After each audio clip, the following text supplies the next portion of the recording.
지금 한겨레 보도에 따르면 신천지가 과거 경기 고양시에서 종교시설 허가가 무산된 이후에 그 제 지역이에요, 저게. 그러니까요. 신도들에게 국민의힘 당원 가입과 주소지 변경을 지시했다는 정황이 제기가 된 상황이에요. 보도로 맞습니다. 나왔어요. 네. 사실은 이 자리에서도 김종국 전 최고께서 이거 신천지를 반대하니까 어떤 사람들이 이러면 안 된다고 선거 앞두고 이러면 안 된다 이런 얘기를 했다고 말씀하셨잖아요. 2023년 12월 26일이에요. 크리스마스 다음 날이었는데 신천지가 거기에 이제 물류센터라고 건물을 구입을 해서 그걸 텅텅 5년 동안 비워놓더라고요. 그 비싼 땅에다가. 그런데 5년 뒤에 갑자기 그것을 종교 교육 시설로 바꾼다고 그걸 허가를 해줬어요. 고양시가 잘 몰라서 그랬겠죠. 그러니까 제가 그 얘기를 듣고서 이거 바로 안 된다 그래서 그냥 바로 시위에 들어가고 1인 시위를 벌이고 시도위원들과 함께 1인 시위를 하면서 그 현수막을 걸고 그렇게 싸웠거든요. 그랬는데 그때 선거 앞두기 몇 달 전이었는데 근데 우리 당에서도 그러더라고요. 그 신천지 건드리지 마라. 그러면 보복 들어온다. 그리고 당선되기 힘들다. 이러고 얘기하고 그때 죄송하지만 민주당에서도 저는 현수막을 걸었는데 현수막 안 거는 거예요. 바로 다음 날 따라올 줄 알았는데 안 걸더라고요. 그러니까 한 열흘쯤 지났더니 다시 걸기 시작했는데 그래서 그런 걸 보면서 제가 야 신천지가 이렇게 어마어마한 힘을 가지고 있구나. 또 저를 찾아와서 생판 모르는 사람들이 찾아와서 그러시면 곤란해집니다. 뭐 이런 식으로 저한테 이게 무슨 뭐 협박인 건지 아니 회유인 건지 모를 얘기도 하고 이러더라고요. 그래서 저는 신천지가 이런 식으로 하고 있구나라는 걸 그때 알았고 근데 저희는 결국 이겼어요. 왜냐하면 저희가 계속 주민들과 함께 목사님들도 오시고 뭐 이래서 시위도 뭐 여러 차례 했거든요. 그리고 저기 지금 사진에 나오는 건 제가 찾아가서 시장한테 이거 취소시켜야 된다라고 협약서 들이밀면서 이거 취소시키라고 이제 막 밀어붙이던 그런 장면인데 결국은 대법원까지 해서 얼마 전에 저희가 승소 판결을 받았습니다. 다른 지역에서는 패소했어요. 그건 왜냐하면 아마 이렇게 적극적으로 싸우지 않아서 그런 걸로 보이거든요. 5만 명이나 되는 신천지 신도가 국민의힘에 들어왔다는 보도가 지금 나오고 있잖아요. 그리고 그 이전에 이제 홍준표 전 대표 같은 경우는 10만 명이 들어왔다고 주장을 하고 이거는 밝혀져야죠. 이게 사이비 종교가 이런 식으로 정치권에 영향력을 행사하는 거를 언제까지 방치하겠습니까? 신천지 얘기가 나와서 그러는데 보통 이제 나라가 국교라는 게 있어요. 우리 역사에도 보면 불교가 국교였던 적이 있고 어떤 나라는 기독교가 뭐 국교인데 보통 당이 이제 당교를 갖는 게 참 희한한 일이거든요. 근데 이 국민의힘 장동혁 지도부 들어와서 신천지가 무슨 하나의 당의 교 같은 당교. 왜 그러냐면 말씀한 대로 신천지를 사입이라고 했다 해서 종교 탄압이라 했잖아요. 거룩한 신천지를 국민의 입장에서는. 그리고 사실 장동혁 대표 단식도 뜯어보면 신천지를 위한 단식입니다. 통일교특검에 지금 단식하는 것은 통일교특검 민주당이 받았거든요. 거기에 플러스 신천지도 하자는 거예요. 근데 장동혁 대표 지금 단식이 뭐냐면 신천지 빼자. 그거잖아요. 신천지 빼자예요. 신천지는 안 돼. 우리 거룩한 우리 신천지를 왜 거기에 특검을 받게 해? 이거거든요. 그래서 이게 신천지에 뭐 무슨 코가 깼나. 신천지는 왜 안 받는 거예요? 아니 그러니까요. 예를 들어서 민주당이 통일교 특검 플러스 그러면 이런 사이비 종교로서 정치권에 들어와서 정치를 농락하는 세력들을 다시는 못하게끔 특검을 통해서 기준을 세우자는 큰 맥락에서 그러면 통일교 플러스 신천지 하자 이거예요. 뭐가 나빠요? 하면 되잖아요. 근데 누누이 신천지는 안 된다고 지금 단식하고 있는 거예요. 그러면 그 윤리위에서 김정일 최고위원에 대해서 지금 징계를 내리는 게 신천지를 사입이라고 했다고. 그거잖아요. 그럼 장동혁 대표도 내 신천지를 특검에 넣어서 지금 하는 맥락들이 하나가 그냥 다 신천지를 보호하기 위해서 정치 생명을 건 것 같다라고 저는 개인적으로 좀 분석이 돼요. 근데 정확히는 제가 이제 징계를 받은 사회는 신천지를 사입이라고 했다는 그 이유만은 아니고요. 그건 이제 당에 망상 바이러스가 있다. 그래서 부정선거나 계몽령을 주장하는 것은 이건 망상이다라고 주장한 것들이 뭐 당의 명예를 훼손했다 이런 분들이 여러 개가 있고 지금 장동혁 대표가 뭐 단식하는 게 신천지를 막으려고 하는 건 아닐 거라고 생각을 해요. 그러니까 그건 이제 민주당에서 그렇게 해석하고 공격할 수 있는 여지는 있다라고 생각을 합니다. 하지만 뭐 본인은 거룩한 신천지여서가 아니고 이건 통일교 부분에 대해서 집중을 해야지 이게 만약에 신천지까지 가면은 초점이 흐려진다라는 주장을 이제 당에서는 하고 있는 거니까 그거는 정치적으로는 뭐 정당이 자기 이해관계에 따라서 그렇게 할 수는 있다고 생각이 되는데 지금 현재 이렇게 구체적으로 신천지가 벌였던 그런 범죄 혐의 같은 것들이 드러나고 있잖아요. 이거는 우리 당의 입장에서는 우리는 피해자 아닙니까? 결국은 따져보면. 국민의힘도 피해자예요. 국민의힘이 뭐 그 사람들이 들어와서 자기들이 좌지우지하려고 했던 거잖아요. 통일교도 그러려고 했던 거고. 그리고 또 그 민주당에도 또 사람들 보내고 그랬었지 않습니까? 그러니까 저는 이거는 정당 정치가 피해자이기 때문에 유불리를 따지면 안 되는 거고요. 이거는 종교가 더 이상 이런 사이비 종교가 일반 정상적인 종교가 그렇게 하겠습니까?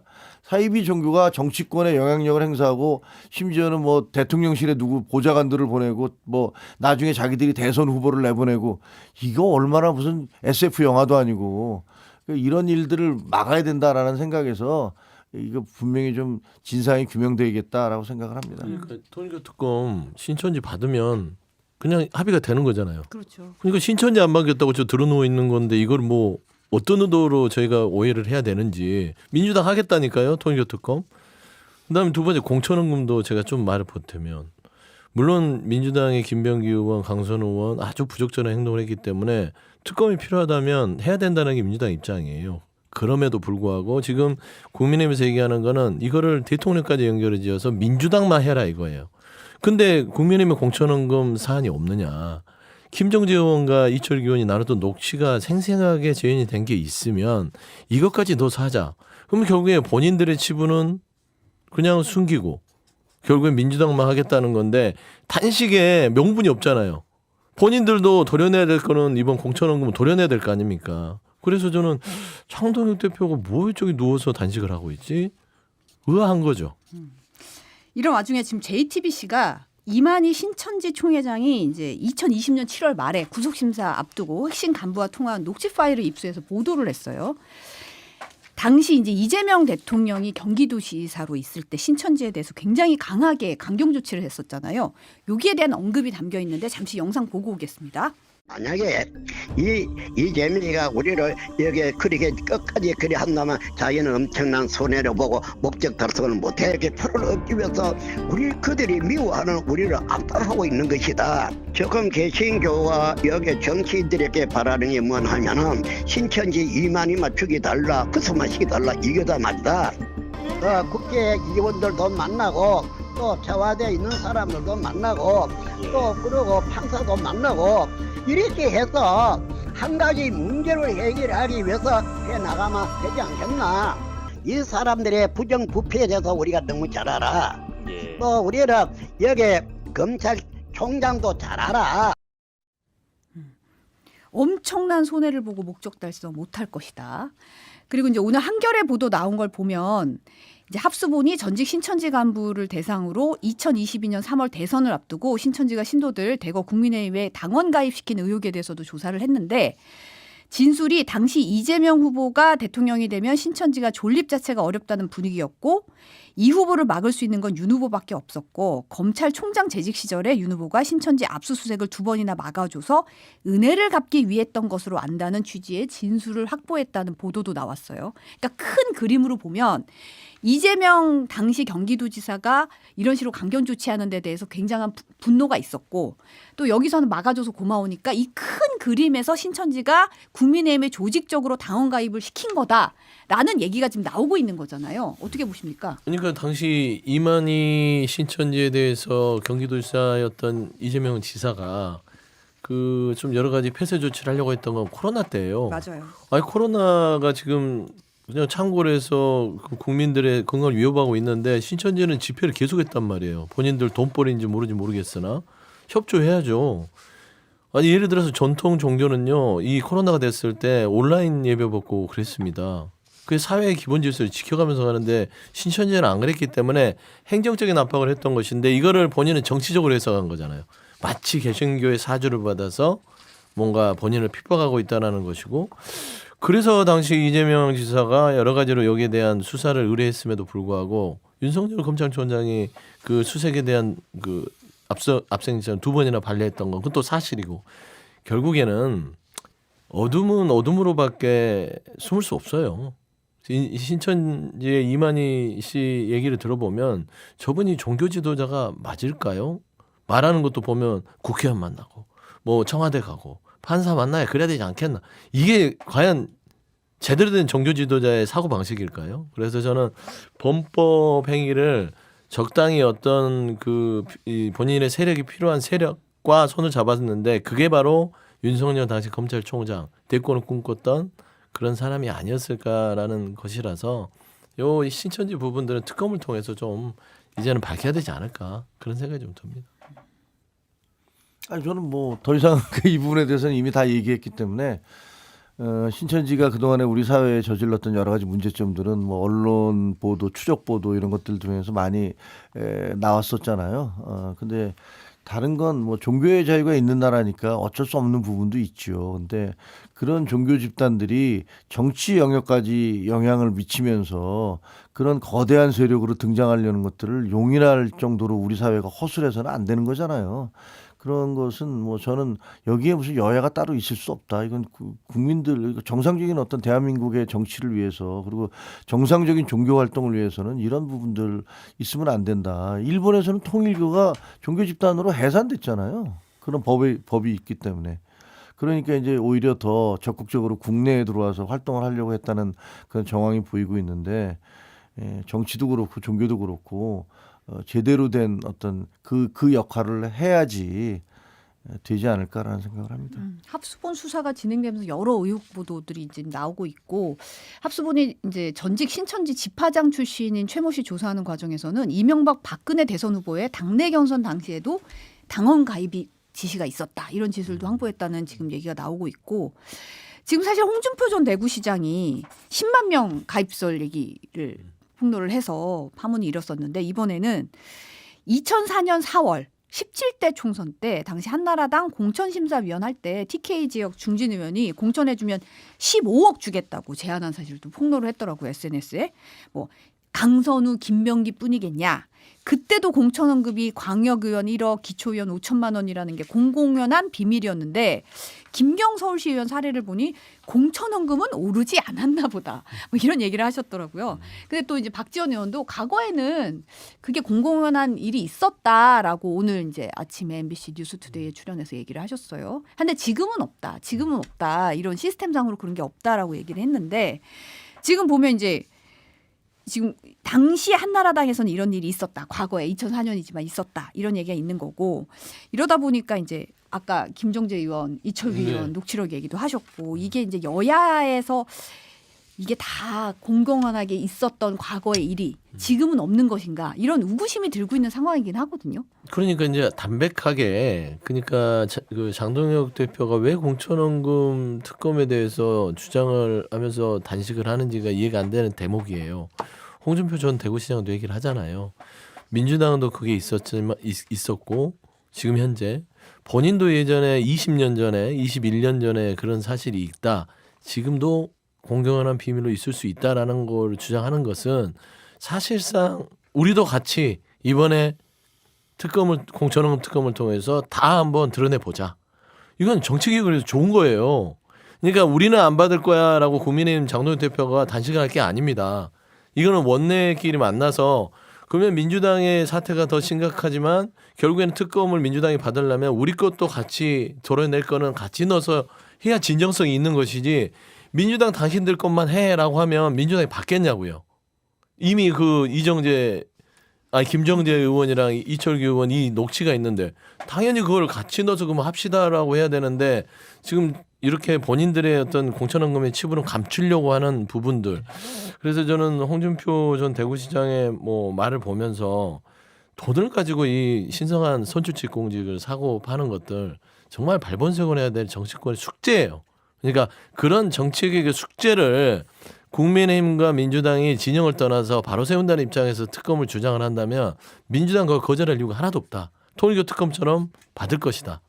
저는 그런 부분에서 제발 장미꽃 꽂아놓고 시 쓰지 마시고 실질적으로 대안을 제시하면서 본인의 단식 투쟁이 통일교 특검과 공천원금의 특검의 관철이라는 걸 다시 한번 재확인시켜줬으면 좋겠어요. 그거는 거의 그냥 허울 좋은 명목이라는 게 계속해서 드러나는 대목이지 않은가. 저는 그렇게 비판하고 싶습니다. 테리 공구님은 예쁘게 포장해서 공천 헌금이지 공천 뇌물 아니냐 무슨 뇌물이죠. 헌금이냐 이런 뇌물이죠. 이 용어에 지적을 해주셨는데 이 말이 정말 100번 맞다고 생각합니다. 옛날에 제가 이제 젊은 시절에 기자할 때 정치부 기자할 때 그때는 뭐 상김 시대 아니에요.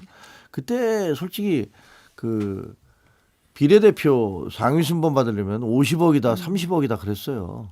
그게 50억 30억이면 지금 돈이 얼마입니까? 상상도 할 수 없어요. 근데 그때 뭐 그런 얘기들이 막 공공연히 오가고. 근데 그때는요. 사람들을 돈을 써서 동원하던 시절이었어요. 근데 이게 오세훈법이라고 되는 2004년에 어떤 공직선거법이 만들어지면서 지금 이제 우리 서 소장도 다니시잖아요. 이제 그 종로구청장 나가려고 다니시는 걸로 아는데 보면 그 유권자들의 돈 뿌리는 행위는 못해요 이제. 그러니까 밥도 못 먹어요. 밥 사주다가 걸리면 문제가 되고 그다음에 무슨 뭐 축의금 심지어 이것도 너무 심하다는 생각 드는데 축의금이나 부의금도 못 하는 거예요. 그러니까 그런 일까지 이제 줄에도 쓸 수 없고 이렇게 해서 그 이른바 매표하는 행위 그 유권자들한테 돈 뿌리는 행위는 거의 막아졌거든요. 뭐 그래도 뭐가 있긴 있겠죠. 근데 거의 제가 보면 거의 막아진 것 같아요. 근데 거꾸로의 행위 과거에 이거는 막았는데 공천 받겠다고 돈 갖다 주는 행위 있잖아요. 이거는 안 막아진 것 같아요. 그래서 진짜로 총선 끝나고 나면 여기저기서 이상한 소문들이 들려요. 이번에 누가 엄청 챙겼대더라. 이번에 누가 뭐 했대더라. 뭐 대개 그거 할 수 있는 사람이 공관위원장, 그다음에 시도당 위원장, 그리고 뭐 공관위원들 뭐 그런 사람들 아니에요. 근데 위원들은 별로고 대개 뭐 위원장이니 뭐니 이런 얘기들이 많이 들리더라고요. 그래서 그런 거 보면 아 이거 여전한 모양이구나라는 생각이 들었는데 그 일단이 지금 드러나고 있는 거예요. 이게 2004년도에 뭐 홍준표 시장이 자기가 봤다고 그러지만 지금 당장 2022년도에 이런 일들 김병기 씨나 그리고 김경 뭐 그다음에 강선우 의원들은 바로 몇 년 전에 있었던 일 아닙니까? 그것만 있었겠어요? 정치개혁이 필요하다고 생각하는 게 현실하고 이 법이 달라요. 예를 들면은 선거운동하는 많은 정치인들 그리고 정치인이 되고 나서도 지역에서 유권자들하고 통상적인 밥을 먹어도 밥을 사면 그게 선거법에 걸린다고 해서 그런 기본적인 행위도 제한을 해요. 그런데 사실상 그런 그 베푸는 일상에서의 그런 거를 행위는 제한하면서 예를 들어서 돈을 싸들고 가서 뭔가 공직을 살려고 하는 부분들 이런 것은 그냥 겉으로 드러나지 않으면 그냥 넘어가는 그런 상황이 됐단 말이에요. 그래서 저는 예를 들면 주는 시도 자체만 하더라도 영원히 정치권에는 발을 못 붙이게 하는 강력한 이런 벽을 만들어줘야 돼요. 그러려면 공천원금 특검 자체를 다 모아서 제대로 정치 개혁의 기준으로 삼을 수 있는 좀 그런 계기로 삼았으면 좋겠다. 그래서 다시 한번 얘기하지만 단식할 거리 아니에요. 저 원내대표 보내서 우리 거 같이 넣고 같이 합시다. 특검을 갑시다. 이렇게 하면 민주당이요 고심하고 받습니다. 세상에 이렇게 공천원금 문제가 불거지잖아요. 그러면 서영주 소장 같은 분은 좋아요. 그 돈 싸들고 갖다 줄 데가 없잖아요. 돈도 없잖아요. 돈이 없어. 그러니까 김종혁 위원님 줬잖아요. 돈이 없으니까. 아니 나는 그러니까 예를 들면 이렇게 되면 이게 문제가 막 되잖아요. 그러면 사실 이 사회적인 문제가 됐는데 이번 아마 지방선거에서 싸들고 갔다 이거 잘못했다가 죽는 거 아니야 이럴 것 같아요. 그래서 사실 뭐 서영주 소장은 이런 기사 빨리 막 계속 얘기를 해야지. 뭐 그러기도 하고 절대 있어서는 안 되죠. 그 김건희는 하는 짓이에요. 메가매직은. 그런 걸 따르면 어떡합니까? 아이 거기서 그 당에서도 했잖아요. 김건희가 그렇잖아요. 네? 김건희가. 강선우도 했잖아요. 지금 강선우 의원 오늘 이제 경찰 조사 받을 텐데 오늘은 요 얘기를 좀 해보죠. 이재명 대통령이 어제 정청래 대표와 한병도 원내대표 비롯해서 더불어민주당 지도부 청와대도 초청해서 만찬을 함께 했는데 이 자리에서 한 농담이 지금 주목을 받고 있습니다. 이재명 대통령이 정 대표에게 혹시 반명이십니까? 라고 하니까 정 대표가 우리는 모두 친명이고 친청와대입니다. 라고 응수를 했다는 거예요. 농담입니까? 뼈 있는 농담이죠. 뼈가 살아있는 농담? 네. 뭐 웃자고 하는 농담치고는 듣는 입장에서 굉장히 뜨끔할 수 있잖아요. 무서워요. 굳이 뭐 반명입니까? 얘기를 그 새로운 지도부와 할 이유는 없어서 아마 듣는 얘기가 많으신 것 같아요. 대통령께서. 이게 자꾸 당청 간에 좀 서로 견제하고 갈등이 있는 거 아니냐. 이런 부분들이 뭐 친명 친청 나눠서 이렇게 뭐 좀 싸우는 거 아니냐 뭐 하는데 사실상 그런 거는 이제 정확하게 나눠져 있지는 않죠. 왜냐하면 이재명 대통령의 개파를 하시는 친명이 정권을 주류가 돼서 잡았잖아요. 그러면 다 친명인 거예요. 그 말이 맞죠. 근데 이제 질문도 조금 제가 봐서는 좀 무섭게 들어갔고, 근데 답이 조금 아쉬운 게 있어요. 아, 그럼 뭐라고 답을 해야 되나요? 뭐 반명입니까? 하면 아닙니다. 친명이지. 우리가 모두 친명이지 왜 반명이 있겠습니까? 이렇게 얘기하면 되는데 친청을 왜 썼을까? 안 썼으면 좋을까? 그냥 물론 친청화대라고 했지만 친청이라는 거는 청은 물건이잖아요. 물건에 대한 그 줄을 쓰는 건 아니니까 친명, 친청을 나눈 거는 이재명 대통령과 정청래 대표로 나눠지는 거라서 그 청은 사람의 청을 쓰는 거라서 친명과 친청이다는 게 이게 또 뒷말에 남을 수 있는 대답이지 않았을까. 친청화대가 아니고 친명, 여운을 남겼다는 거죠. 친청, 정청래다. 네. 그거. 그러니까 근데 저거는요 들으면서 어떤 느낌이 드냐면 저 이재명 대통령 되게 무서운 분이구나라는 생각이 들었어요. 웃으면서 하는데 그 분위기가 얼마나 쌓여있겠습니까? 왜 느낌이 그거잖아요. 딱 그 무슨 영화 같은데 조직폭력배들이 앉아서 또 어떤 짝 새롭게 부상하는 애 보고 내가 이렇게 만만해 보이나 뭐 이런 얘기 있잖아요. 니 많이 컸네 뭐 이런 느낌. 그러니까 어디다 이 자식이 말이야 감히 뭐 이렇게 웃으면서 얘기하지만 그런 느낌을 좀 받았을 것 같아요. 그래서 야, 좀 저건 일종의 경고 아니냐라는 생각이 드는데 근데 거기에 답이 만약에 친명이다에 가르고 친청이다를 친청와대인 건지 아니면 뭐 친정청래인 건지 솔직히 그거는 지금 말씀 들어보니까 그거 그렇게도 해석될 수 있겠네라는 생각이 드네요.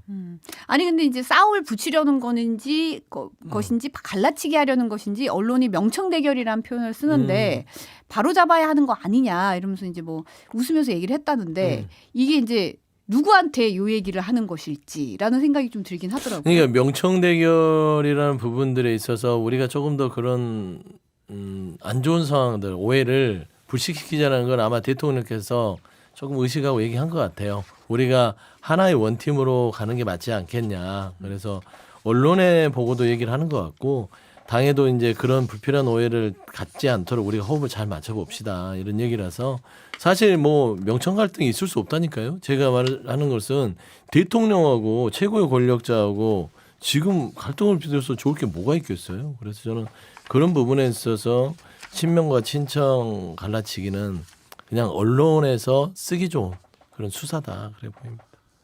그건 아니죠. 실제로 명청 갈등이 굉장히 심했죠. 다들 모든 언론이 야 정권 출범하자마자 이렇게 갈등이 있는 게 있냐. 심지어는 삼통 얘기까지 했잖아요. 뭐 김어준, 정청래 그리고 대통령. 그래서 이 세 사람이 무슨 어디에 여의도 대통령 무슨 저쪽 충정로 대통령까지 얘기가 있었고 하다못해 비서실장이 나와서 제발 대통령을 정쟁에 끼워넣지 말라는 기자회견할 정도까지 그런 상황이 갔었는데 그 명청대전이 없었다라고 얘기하는 건 말이 안 되고요. 대통령이 명청대전을 언급을 하심으로써 저는 그 경고라고 봐요. 아니 지금 나하고 지금 대전할 정도가 되셨어? 뭐 이런 느낌으로 저는 생각을 해요. 그래서 아마 그 정청래 대표도 좀 뜨끔해서 좀 그 행동을 좀 조심하지 않을까라는 생각이 좀 드네요. 지금 댓글로 아니 갈라치기 하지 말라니까 왜 갈라치기를 하고 있냐 이런 지적도 하고 계신데요. 갈라치지 마세요. 아니 갈라치기를 무슨 장동혁 그 한동훈 그렇게 갈라치기를 하시는 분들이 그리고 다른 사람들 갈라치기 하시는 분들이 본인들에 대해서 비판하고 거기는 갈라줬으니까 그런 거고 보니까 징계를 때렸잖아요.